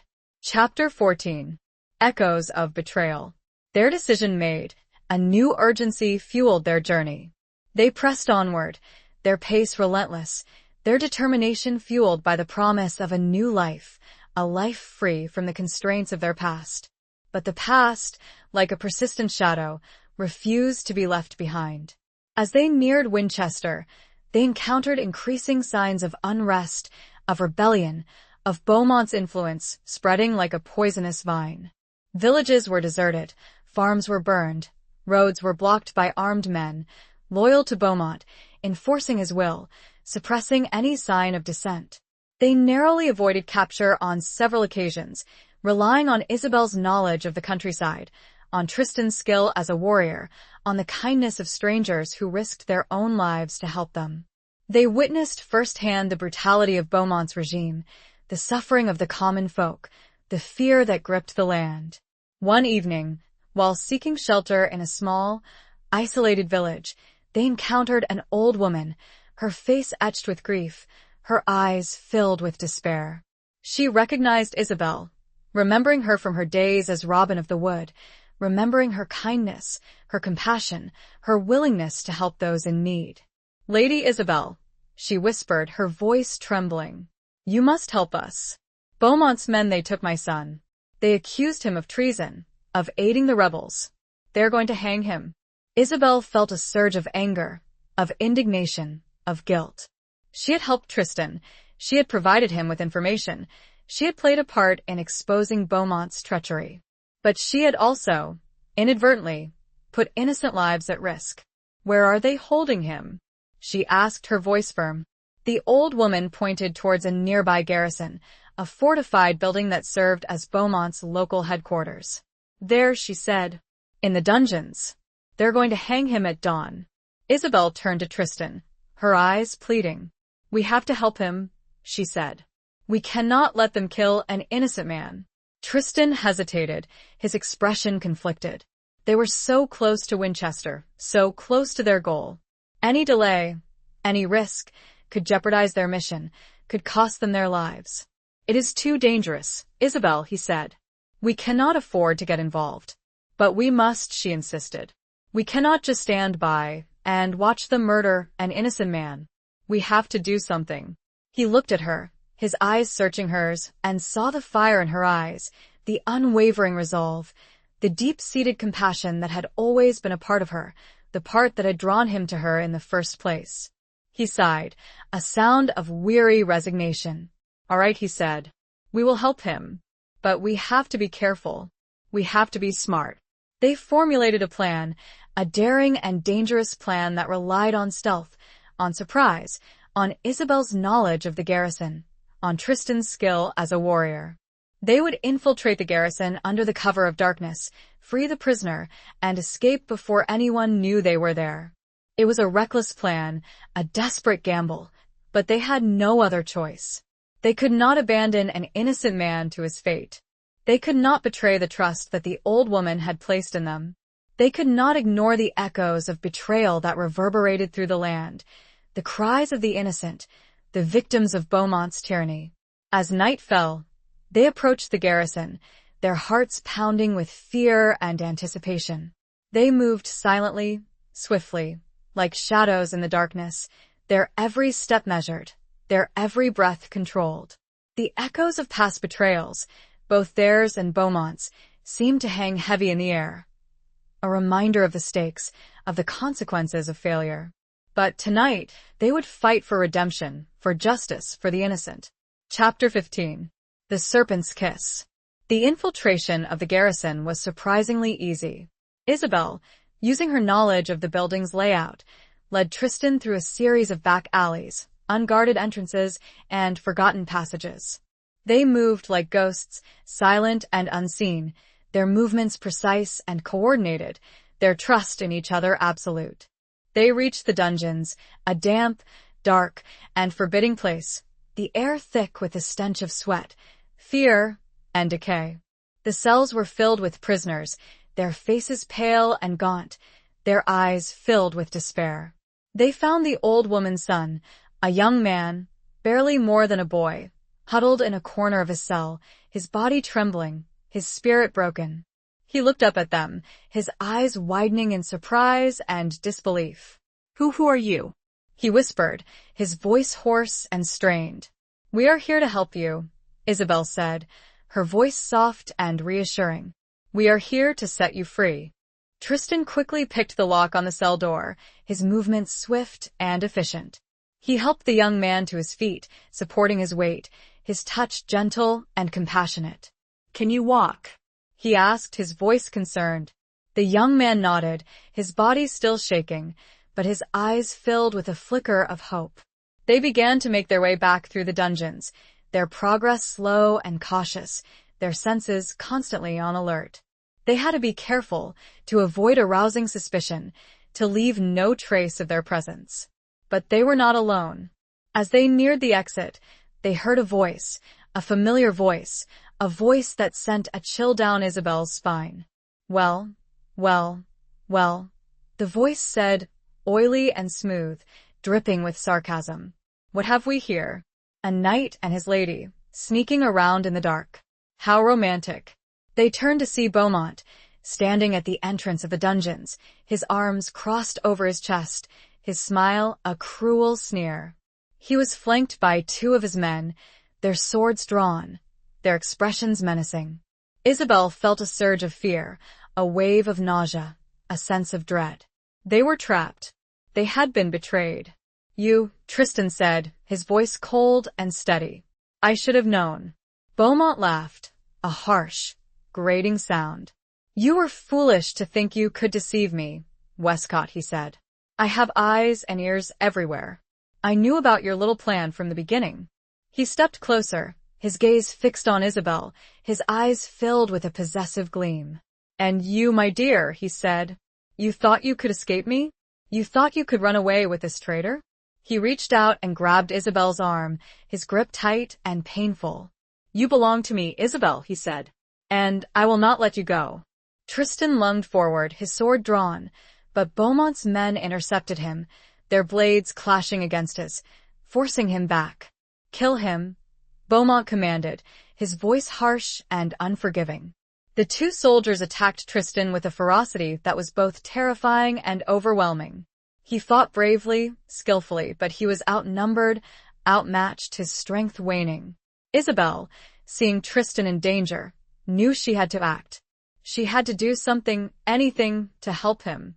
She remembered the small dagger she had hidden in her boot, a weapon she had carried for protection during her time as an outlaw. She reached down, her fingers fumbling with the leather, her heart pounding in her chest. As Beaumont turned his attention back to her, his smile a cruel, triumphant sneer, Isabel drew the dagger and plunged it into his side. The effect was immediate. Beaumont gasped, his eyes widening in surprise and pain. He staggered back, his hand clutching at the wound, his blood staining his fine clothes. You bitch, he whispered, his voice choked with disbelief. He collapsed to the floor, his body convulsing, his life ebbing away. The two soldiers, shocked by what they had witnessed, hesitated, their attack faltering. Tristan seized the opportunity, his sword flashing in the dim light, dispatching them with swift, decisive blows. Silence descended upon the dungeons, broken only by the ragged breathing of Tristan and Isabel and the dying gasps of Beaumont. They had done it. They had killed Beaumont. They had eliminated their enemy. They had secured their freedom. But the victory felt hollow, tainted by the violence, by the bloodshed, by the betrayal. The serpent's kiss, the act of treachery that had ended Beaumont's life, had also left its mark on their souls. The dungeon, filled with the scent of blood and death, felt like a tomb, a testament to the dark side of their fight for freedom. Chapter 16. Trial by Fire. The immediate aftermath of Beaumont's death was a blur of frantic activity. Tristan, Isabel, and the rescued prisoner fled the garrison, escaping into the night, their hearts pounding, their minds racing. They knew that the alarm would be raised soon, that Beaumont's men would be searching for them, that their lives were in imminent danger. They made their way back to the old woman's cottage, their arrival greeted with a mixture of joy and fear. The old woman embraced her son, her tears flowing freely, her gratitude overwhelming. But she also knew that their presence put her and her village at risk, that Beaumont's men would not hesitate to retaliate, to punish anyone who had aided the fugitives. Tristan, ever the pragmatist, knew that they had to leave, to continue their journey to Winchester, to deliver the letter to the king, to expose Beaumont's treachery before it was too late. But he also knew that they couldn't abandon the villagers, that they had a responsibility to protect those who had helped them. He decided to split up. He would ride to Winchester alone, carrying the letter, while Isabel and the young man would seek refuge in a nearby monastery, a place of sanctuary, a place where they would be safe from Beaumont's men. It was a difficult decision, a painful separation, but it was the only way to ensure their survival, to increase their chances of success.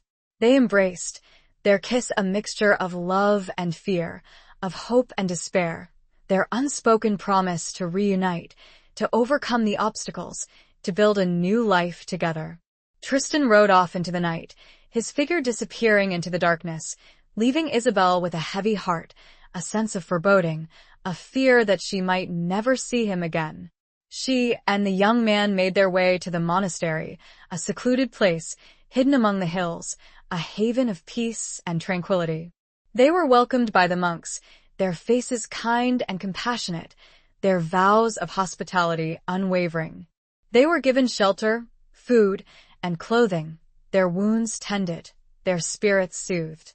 But Isabel could not find peace. She was consumed by worry, by fear, by the uncertainty of Tristan's fate. She spent her days in prayer, in meditation, in quiet contemplation, seeking solace in the familiar rituals, in the ancient wisdom, in the hope of divine intervention. Days turned into nights, and still there was no word from Tristan. Isabel's anxiety grew, her fear intensified, her hope dwindled. She began to believe that he was dead, that he had been captured, that he had failed in his mission.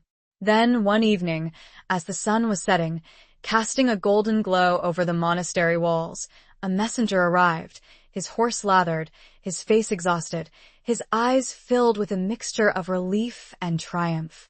He carried a letter, a sealed scroll, bearing the royal crest. It was from Tristan. Isabel tore open the letter, her hands trembling, her heart pounding. She read the words, her eyes widening in disbelief, her tears flowing freely. Tristan had succeeded. He had delivered the letter to the king. He had exposed Beaumont's treachery. He had been vindicated. He was alive. But the letter also contained news that filled Isabel with dread. The king, enraged by Beaumont's betrayal, had ordered his arrest, his trial, his execution. But Beaumont's allies, powerful nobles who had been complicit in his plots, had risen up in rebellion, challenging the king's authority, plunging the kingdom into civil war. Tristan was at the center of the conflict, fighting alongside the king's forces, leading the charge against the rebels, his life in constant danger. He had written to Isabel, urging her to stay safe, to remain hidden, to await his return. But Isabel could not wait.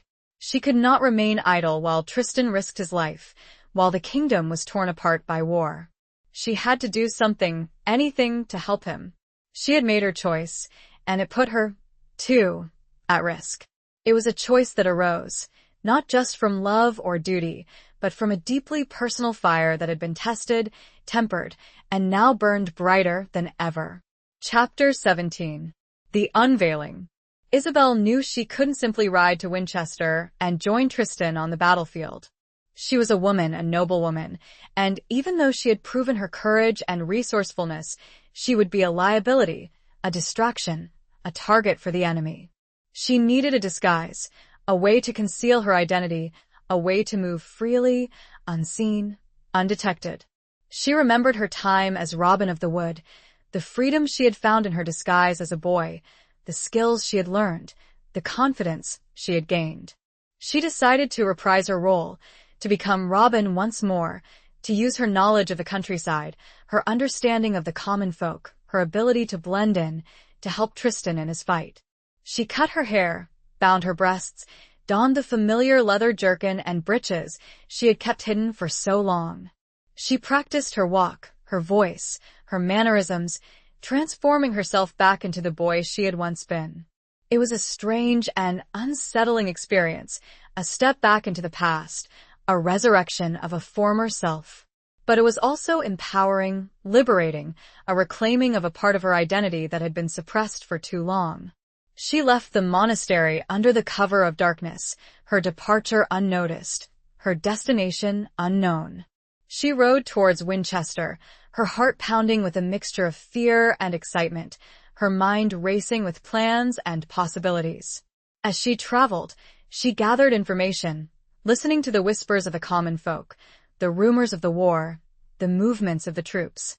She learned that the fighting was centered around Winchester, that the city was under siege, that Tristan was leading the defense, that the outcome was uncertain. She also learned that Beaumont's allies, though powerful, were divided, their loyalties shifting, their alliances fragile.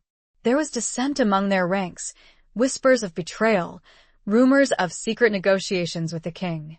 Isabel saw an opportunity.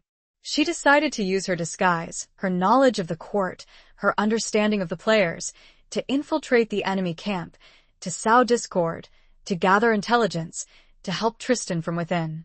It was a dangerous plan, a reckless gamble, but she had nothing to lose. She had already lost everything: her family, her title, her home. All she had left was her love for Tristan, her determination to help him, her unwavering commitment to justice. She approached the rebel camp, her appearance unassuming, her demeanor confident, her story carefully crafted. She presented herself as a messenger, a scout, a spy, offering her services to the rebel leaders, her true identity concealed, her motives hidden. She was accepted, welcomed, trusted. She gained access to the inner circle, to the war councils, to the secret meetings. She listened, she observed, she gathered information, her mind sharp, her senses alert. She discovered that the rebel leaders were indeed divided, their ambitions clashing, their trust eroded. They were suspicious of each other, fearful of betrayal, uncertain of their chances of success. Isabel saw her chance. She began to spread rumors, to sow discord, to play on their fears, to undermine their alliances. She fabricated messages, intercepted communications, planted false evidence, her actions subtle, her influence growing. She was playing a dangerous game, a game of deception, of manipulation, of betrayal. But she was playing it for a good cause, for the sake of justice, for the sake of love, for the sake of a future where she and Tristan could finally be together, free from the shadows of the past. The unveiling of her true identity was a risk she was willing to take, a sacrifice she was prepared to make. The game was afoot, and Isabel, the fox in falcon's feathers, was ready to play her final, decisive hand. Chapter 18. Bonds of Steel. Isabel's efforts within the rebel camp began to bear fruit. The divisions among the leaders deepened, their mistrust grew, their unity fractured. They argued, they bickered, they accused each other of treachery. Their war effort faltered, their morale plummeted, their chances of victory diminished. She also managed to send messages to Tristan, using a network of trusted contacts she had established during her time as Robin of the Wood. She informed him of the enemy's weaknesses, their divisions, their plans. She provided him with valuable intelligence, giving him a strategic advantage, helping him to anticipate their moves, to counter their attacks. Tristan, receiving Isabel's messages, was both amazed and concerned. He admired her courage, her resourcefulness, her unwavering commitment. But he also feared for her safety, knowing the risk she was taking, the dangers she faced. He longed to see her, to hold her, to protect her, but he knew that he had to remain focused on his duty, on his fight, on his mission to defeat the rebels and restore peace to the kingdom. The siege of Winchester continued, the fighting intense, the casualties mounting. Tristan, leading the defense, fought bravely, skillfully, inspiring his men with his courage, his determination, his unwavering belief in their cause.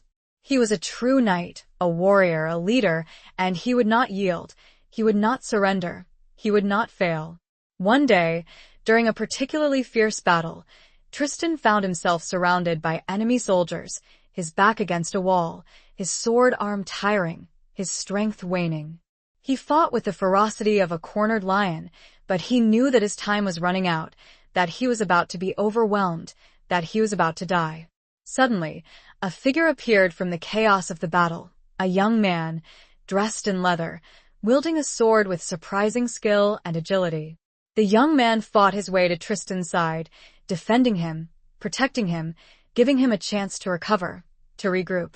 Tristan looked at the young man, his eyes widening in disbelief. He recognized the face, the eyes, the familiar stance.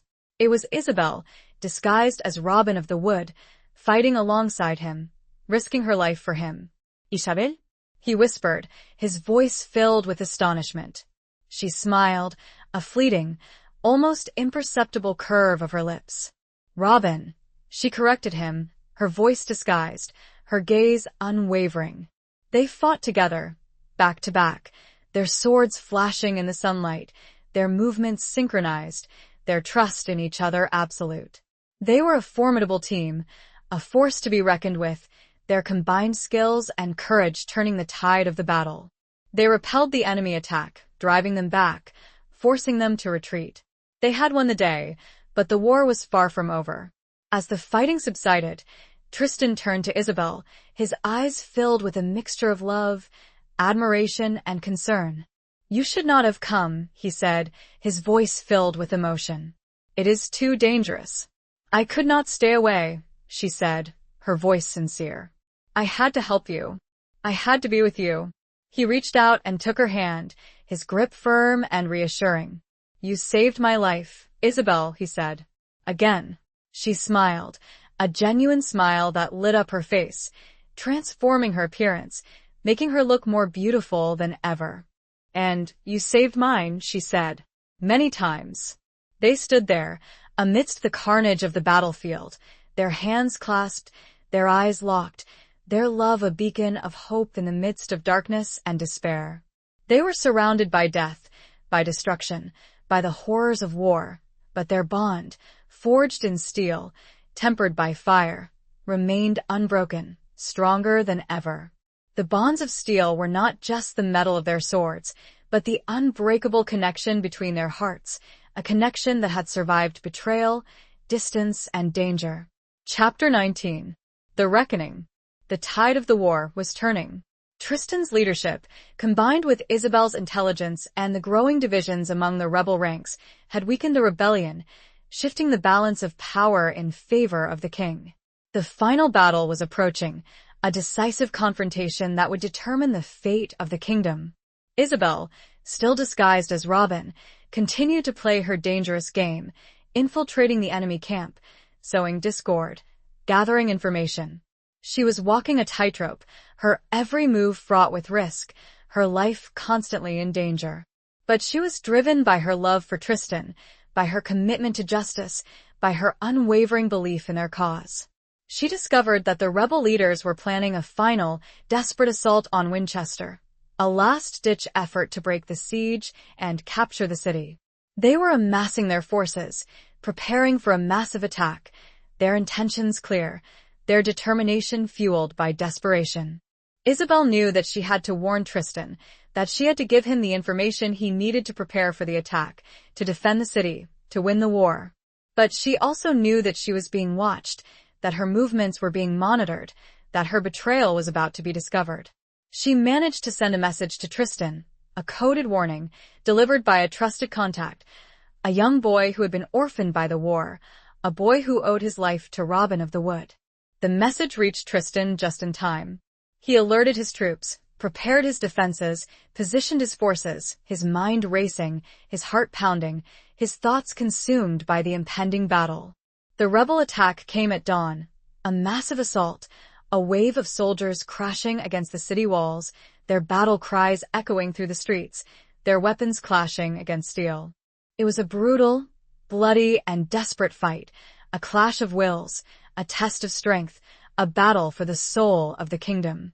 Tristan, leading the defense, fought with the courage and skill of a true knight, inspiring his men with his unwavering determination, his fierce loyalty, his unwavering belief in their cause. He was everywhere, at the forefront of the fighting, his sword flashing in the sunlight, his voice booming across the battlefield, his presence a beacon of hope in the midst of chaos and despair.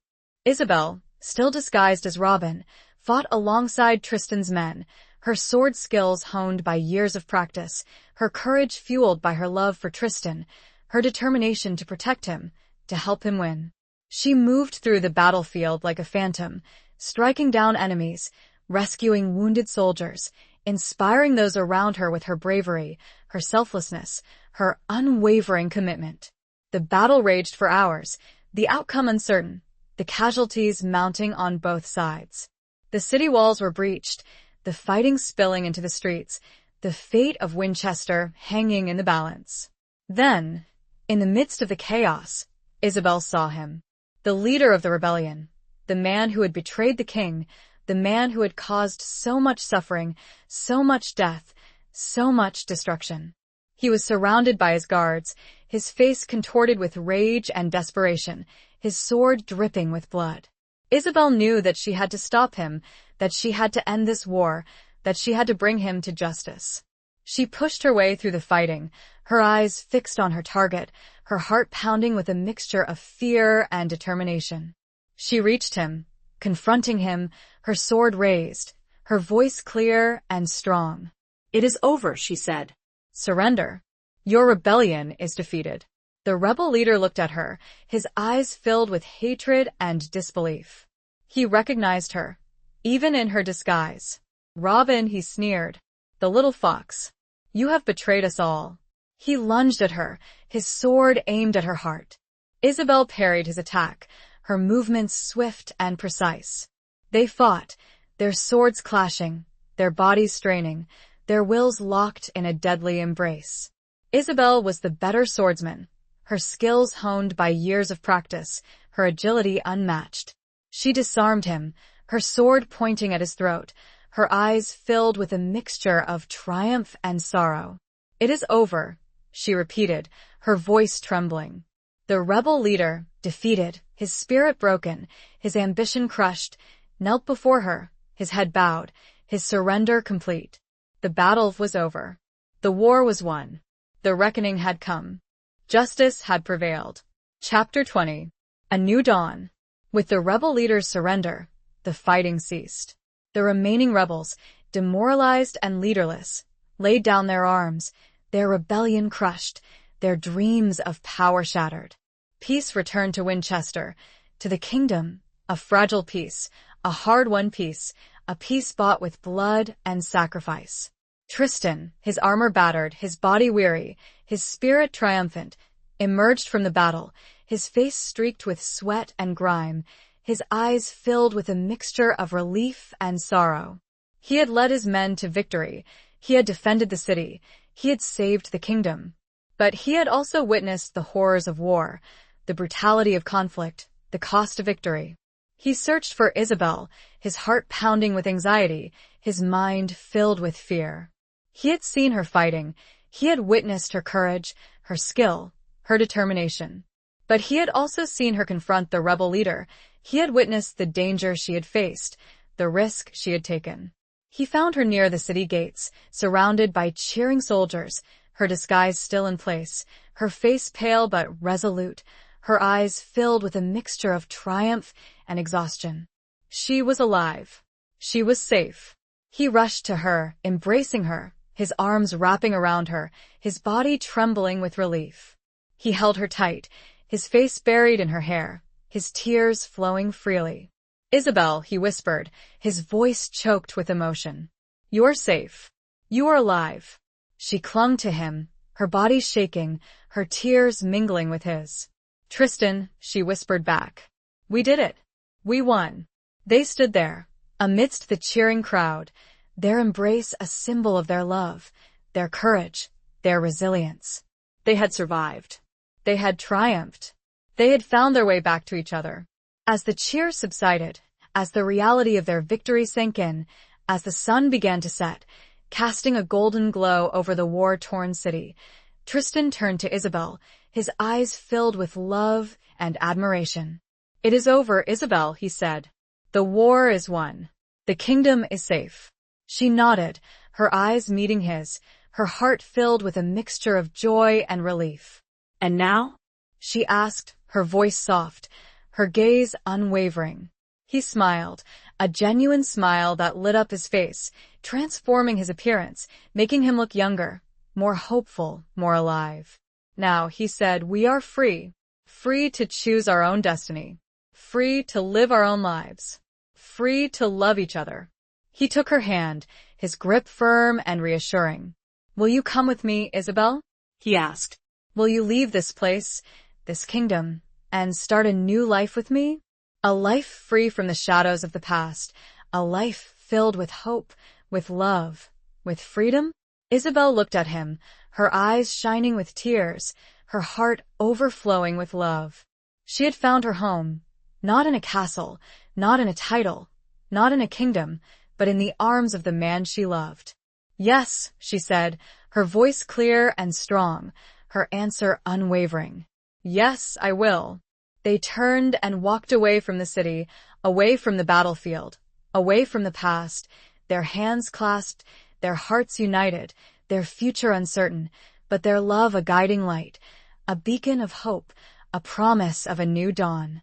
They walked towards the setting sun, silhouettes against the golden sky, two figures united by love, forged by adversity, ready to embrace whatever the future held, together. A new chapter was beginning, one free from obligation and disguise, filled instead with a simple, profound promise of a shared life. Epilogue. Years passed. The kingdom, once torn by strife, healed and prospered. The wounds of war, though deep, slowly faded, replaced by a newfound sense of unity, of purpose, of shared destiny. The king, grateful for Tristan's loyalty and service, rewarded him richly, granting him lands, titles, and honors. But Tristan, true to his word, renounced his noble birth, his inherited privileges, his ties to the court. He and Isabel, no longer bound by the constraints of their past, chose a different path, a simpler life, a life far from the intrigues of power, far from the expectations of society. They settled in a small village, nestled among rolling hills, overlooking a sparkling river, surrounded by lush forests. They built a home, a modest dwelling, filled with love, with laughter, with the warmth of a shared hearth. They lived among the common folk, earning their respect, their trust, their affection. They adopted new names, simple names, names that reflected their new life, their new identity. Tristan became Thomas, a farmer, a craftsman, a man of the earth.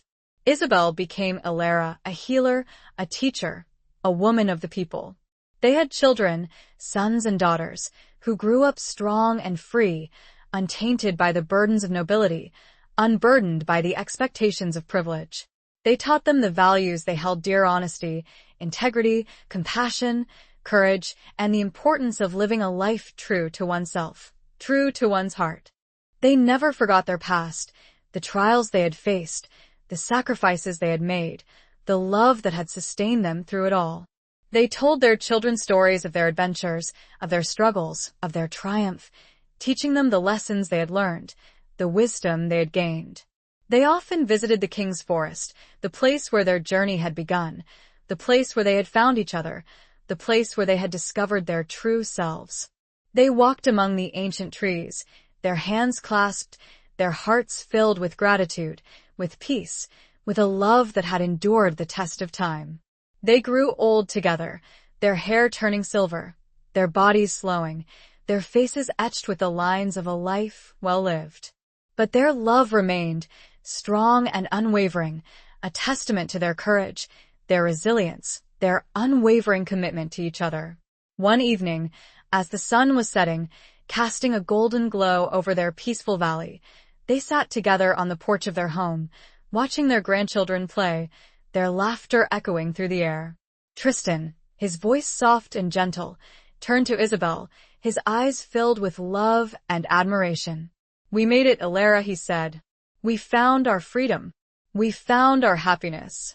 Isabel smiled, a radiant smile that lit up her face, her eyes shining with a love that had never faded.